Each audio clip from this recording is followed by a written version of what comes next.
First of all, they gave to me and to the church in Manila and the Philippines a concrete face of the church in France. Because in Asia, we are used to hearing that, the church in Europe is getting tired, getting a bit old, and the vocations are going down, and the usual or the traditional mission outreach of the churches in Europe are also quite suffering. But when I started seeing these young French missionary volunteers, I said, wait a minute, here we have a resource that probably is not appreciated much. And I'm very happy that we are the ones who see it. we witness it.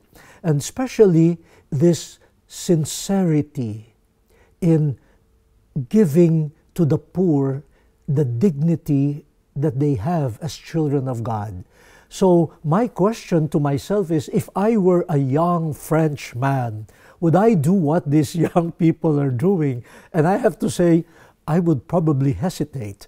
But so they have shown us this, this fire within them that makes them donate themselves to the service of the people, the poor, who are not related to them by blood, by nationality. So I should say they've been a real inspiration.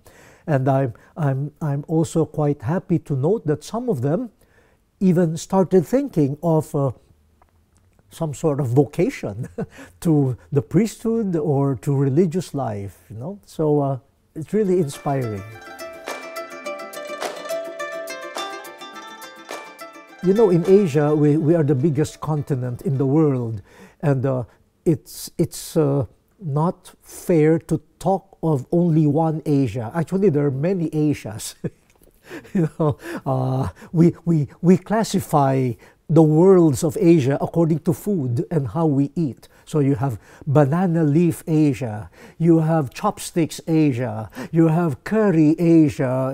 It's more food oriented. So even among ourselves, we need to discover bridges of communion, of dialogue, and the presence, for example, of French missionaries or French volunteers who show genuine interest in us as peoples, in our cultures. That openness, that respect, helps us to also recover this same attitude towards each other.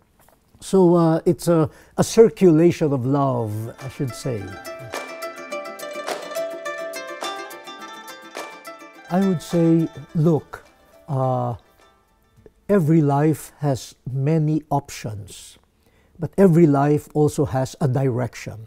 Without a direction or purpose, it is not life. So I would encourage someone like him to consider all the possible options in life and not to eliminate or to exclude right away that option of volunteering or giving your life for life as a missionary.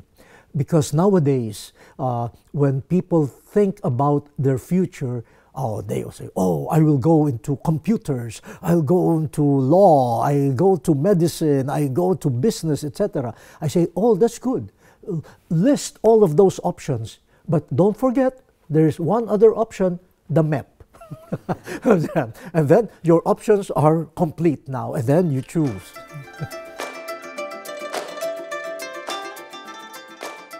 We realize in Asia and in the Indian Ocean territories that after many, many years of evangelization, in fact, Pope John Paul II reminded the bishops of Asia during the special synod for Asia that Jesus was born on Asian soil. But it is also in Asia where the number of Christians is low, and this is a mystery. And so the calling to share Jesus, to share the good news, remains. And so we still need people who would come, bearing only the good news of Jesus, with no other interest, but simply to share the best news that they have heard and has changed their lives. So in Asia and the Indian Ocean areas, there's great need, so please come.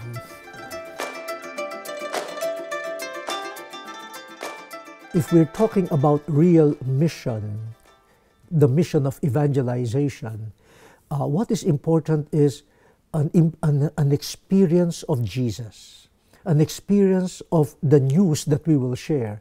Imagine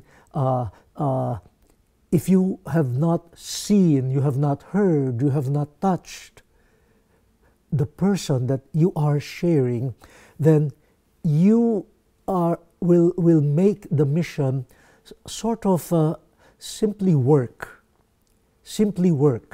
And when trials come, and definitely they will come, when difficulties come, and surely they will come, without that gripping experience of the good news, you might give up, and the despair might enter. So it's important to have what Pope Francis calls this personal encounter with Jesus, because we are sharing not an idea, not a project, but a person who can make a difference in the lives of peoples and can make a difference in history. But we, as missioners, we should be able to proclaim that based on our own experience. The older I get, I realize that the true happiness is found when you fulfill the meaning of life. And the meaning of life is a gift to us. And but that life must remain a gift. If it is given to you, then it must be given by you to others. And that's mission. If you don't give yourself, you preserve yourself, you control yourself, then you lose life. you lose the sense of living, and then you are not happy. So you can be a missioner, you can be a giver of yourself. Some people might think, oh, poor you, you are far from your family, you're not fulfilling what other people are able to fulfill for themselves. But a missionary can say, no, I am happy because I have given myself to others. My dear young people of France, first of all, I would like to thank you. Now, my limited experience in the Philippines, in the Metro Manila area, has really convinced me that you are God's messengers. You young French people are God's messengers to many parts of the world. Thank you for inspiring the priests, the bishops, the religious men and women in the Philippines. Thank you for sharing your love, your compassion with the poor. And I hope that your families would be blessed because you have become generous. And please invite your friends who are looking for places to go. Bring them to mission areas, and I'm sure they will be enriched. As you enrich other people, you yourselves would be greatly enriched.